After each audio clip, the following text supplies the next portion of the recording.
What is up, everyone? I am here with the latest person voted out. At least he wasn't offed by the Traitors. He was voted out of the Traitors OCG. I'm here with Amancio.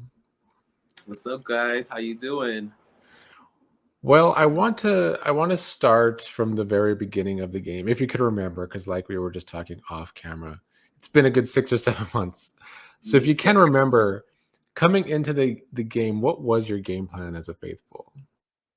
My game plan as a faithful, honestly, was just being myself and just being as charismatic as I could honestly be. That didn't really like go out the way I thought it would. Looking back on it now, so I thought, at the time it would just at least get me up to like halfway through like the season. But it is what it is. Now, in the game, for people that just watch and don't play, you get to like choose who you want to talk to. People can choose you. And unfortunately for you, it seemed like the two of the people that you talked to the most were traitors. You talked to Ashley, you talked to Dar. Mhm. Looking back now at that they were traitors, did that surprise you? For Dar, no, I wasn't. So I'm sorry, not Dar. Ashley, I wasn't surprised because when it came down to seeing the promos, she was as talkative in the beginning as far as portraying like she's like sweet and bubbly, which I'm not saying that she's not, but it came across as fake. And it came across as if, she was on the front so that way she'll be able to maneuver her way around the game. So I could tell Ashley was a traitor, but Dar, honestly, I couldn't because as far as Dar concerned, like he was always high, in my opinion, like appearance wise, he always just seemed just out of it, not really like not in the present. So, as far as I knew, like I thought Dar was like pretty much like myself, faithful, not as well as having like a lot of personality. He just was there for the most part. And so at least from the conversation we had, it was just not what it lacked the substance.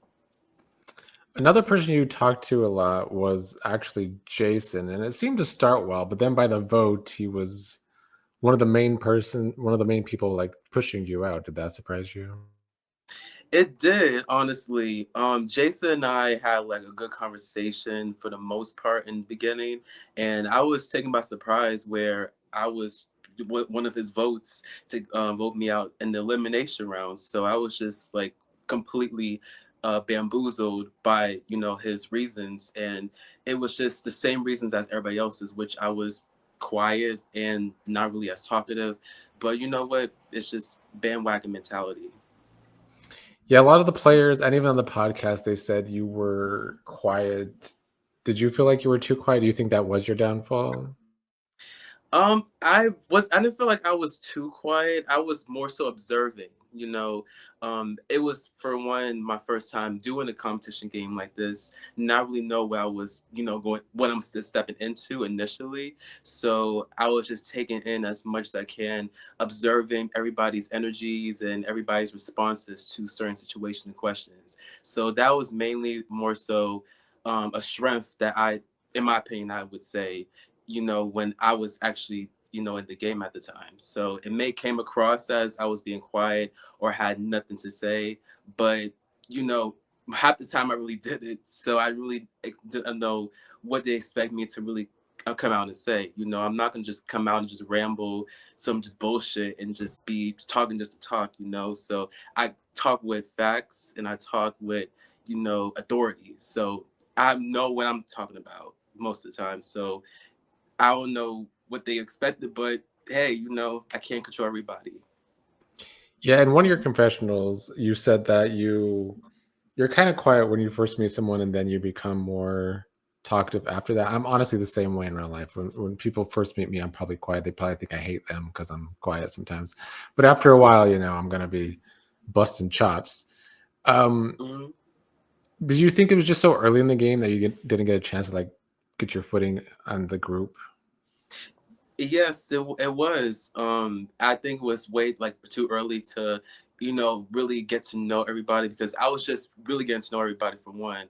I only talked to, I believe, Mike, Ashley, Dar, and Raven, I believe, in the beginning. And it was mostly for interrogation purposes. So outside of like having like a one-on-one level, I didn't really talk to that many people, not by choice, but it's just nobody really asked for or requested to have a conversation with me. And I was open for conversations. I was open to get to know everybody, willingly and see, how they are. So I just really, didn't understand the whole quietness when on their part they could have took initiative to really sat down and say, I want to get to know you. I want to see, what you're about, that kind of thing. And, you know, hey, I just didn't expect it.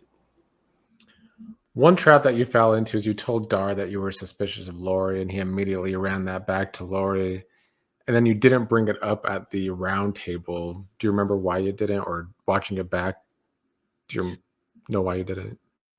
I didn't remember watched it back. I don't remember why I didn't bring it up. I did mention that initially I thought Lori was a traitor because of the way that she came across as being positive. Which me thinking at the time that that was just a front, like Ashley to really maneuver her way around the game. But knowing that she's a good person and hearing her experiences with her lovely family, I can see that she's actually genuine compared to the others. Watching it back, who else has surprised you for positive or negative reasons? You said what it cut out. Watching it back, who else has surprised you for positive or negative reasons? The people that surprised me for positive or negative reasons, one of them, um, I don't know, like I would say probably like I would say like I'm not saying Raven, but it's just with Raven, not for a negative, but a positive. I just really, I did like the way that we was talking in the interrogation room. Like she was serious, but not in the sense of like serious that she wanted me out, but serious like actually getting to know me and really trying to play her game well and not, make sure she's not getting any type of brunt of it. So I liked it how she handled that, and I liked it how that she basically asked good questions about who I am and just pretty much lay my, issues out on the table and seeing, what comes out of it. So I don't really have any besides that negative things to say about anybody. So except for Adar, like he actually surprised the most with his conversation with Jason. I think believe it in the episode 2 when he was saying that he'll keep, you know, Jason and make sure that he'll probably, if he gets voted out, he'll come after me. So I was like, oh, that's shocking because, you know, I did not expect that at all. So because when we had conversations, the most he did was blank. So I didn't really, expected him to have any type of opinion about me negatively. So that surprised me, at least at the time. Two questions. I want to get back to Dar, but you talked about the interrogations. How did you feel about Mike in the interrogations? Mike at the interrogations, honestly, I was a little pissed when he was saying I gave nothing because at the time I was like, what did you want me to give? Like, do you want me to say something that will be convincing? I understand where when we did talk, it was just basically about nothing pretty much, just questions that had no basis behind, the actual game. And so when he asked me about who do I think was a traitor, I mentioned that, it was um I think it was not Lori, but it was probably Dot at the time. I did mention that I thought he was a traitor just off of his, presentation as well within the group. But besides that, I just, was surprised where he was just blaming out to say, "Oh well, I think because I wanted to vote you out because you were quiet," and you know, everybody else pretty much did the same thing after that. So it was really telling that he was the ringleader amongst, the followers and the people who are faithful or supposedly faithful, to really rally and get, his vote, pretty much, and to speak for everybody else's, if that makes sense. With Dar, circling back to Dar, do you think he's playing a good game as a trader? You asked if Dara is playing a good game as a trader. Yeah. Um, I would say no. I was like not like a good game. I think he's trying to at least like maneuver his way around or try to ease by doing a game by doing so little and the bare minimum, because he was just as quiet as I was. Like basically when I was talking to people at the time, and all he mentioned was how he'd been a model, and then selectively tried to talk as much so that way he could pump people with information to go against whoever was on his whatever targets on his mind, particularly for me.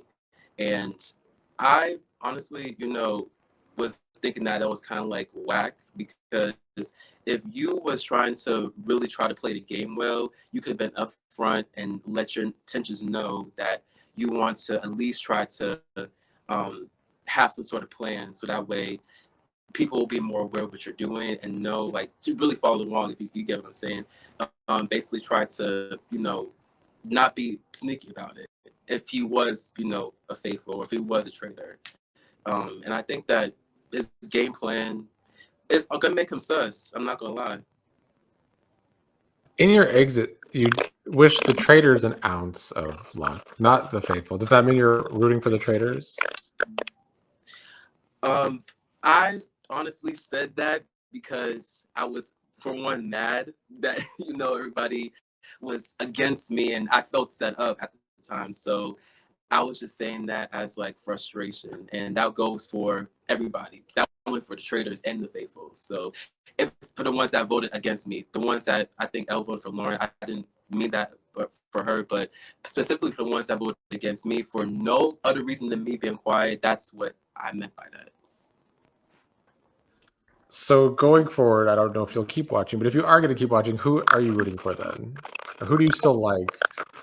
Are you upset with Drea for voting for you, and then afterwards being like, "Oh, why did we do this?"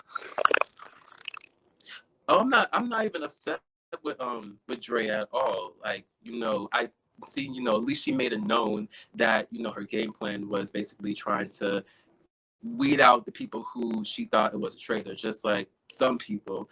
But I wasn't really upset by her, because she already let it know, like the first backyard chat, that she was jokingly about seeing who was real and who was fake. And so at least I was aware of her intention. Same went for Mike, even though Mike's plan was, it was kind of like obvious in a sense, but I knew, like, at least where his head was at when it came down to what he was trying to get out of our interrogation. So I'm rooting for I guess I'll be rooting for Andrea, honestly, because she is funny looking back on it now. She is definitely, very similar to me in the aspect of her being outwardly outspoken. And I'm outspoken when provoked, or outspoken where it's something serious happens. I'm just most of the time just chill, but we're really similar. So I'm definitely rooting for Drea and Ashley. You're still rooting for Ashley too? Yeah, because besides, Ashley, just, her plan and stuff, like, I think, she was pretty cool. We talked about like Vibes Cartel, and I can tell that she was actually into the conversation. So if she plays right and plays her cards well, then I would say that she would probably be the traitor, or will win in the overall competition between her and Drea. Would you ever play another game again? Of course. Yeah, the game itself was fun. I would play if you have like the survival series, or like a Big Brother S series. I think that would be more of like my forte. I would definitely, be open for that. Well, it's a strong possibility in the future. What is one lesson you learned if you were to play a new game from this game? One lesson that I learned, honestly, um, let's see, it's like an open-ended question. So I can say that I learned to still be myself, still be authentically, who I am and presenting. I didn't fake a front the entire time, or my entire duration in the Traitors game. And also just, be like more like extroverted, because even though it's like we're on camera, but like we're not in person. So which is a lot of conversations going on in the Traitors. So something like an environment like this again, I would definitely be more extroverted, and definitely amp up a few notches to basically come across as myself again. Well, any final thoughts you want to put out there? Any final thoughts? I did see the podcast episode with, I believe his name was Fan Guy. At first, Yes. at first I was initially going to like drag him about his plain comment towards me, which honestly I was mad. But then when I seen episode 3 and I seen his explanation about how I was, pretty much different from my confessionals versus in the elimination round, even watching myself back, it made a lot of sense. So he gets a pass. Honestly, he gets a pass for that comment. I was gonna let you drag Fanga if you wanted to, but I guess if you don't want to, it's fine. I'm just kidding. Yeah, like, because he's not even he doesn't seem like a bad guy when I first seen the episode. It's just when I seen the 3rd episode and watching it back, because I was actually filming something else at the time when the episodes was airing. So when I sat back today and seen episodes 1 to 3, it did came across as that, that was pretty much more talkative in the confessionals than, in national competition. So if I had the chance to redo the series again, I would definitely do it way differently than how I did. So No, Fan Guy's a great guy. Maybe one day you'll play a game together. Who knows? It's possible. yeah, it seems, like my type of dude that can have friendly competition. So I'll be open to it. All right. Thank you, Amancio. It was fun to watch you. Sorry it ended so soon, but one day we'll definitely ask you to play something. Yes, I'll definitely have my notifications on and, definitely be open to whatever casting you have for me. Sounds good. Oh, I do want to add in one more thing too. Just go ahead. So I am going to announce that I was in the short film called When You Forget the Punchline. So it's going to be in different film festivals coming soon this fall. If you guys in the Boston area, make sure to check it out. And also, it's on YouTube as well. In my bio on my Instagram, my handle is That Dude Monts. So That Dude and then MANCE under my link tree section on my profile. The link's automatically there to you guys to check it out and see. So there's definitely many more projects that your boy's cooking up besides, doing this. Sounds great, and congratulations. And I'll try to edit this and put your Instagram up when I do so. Okay. All right. Thank you, Amancio.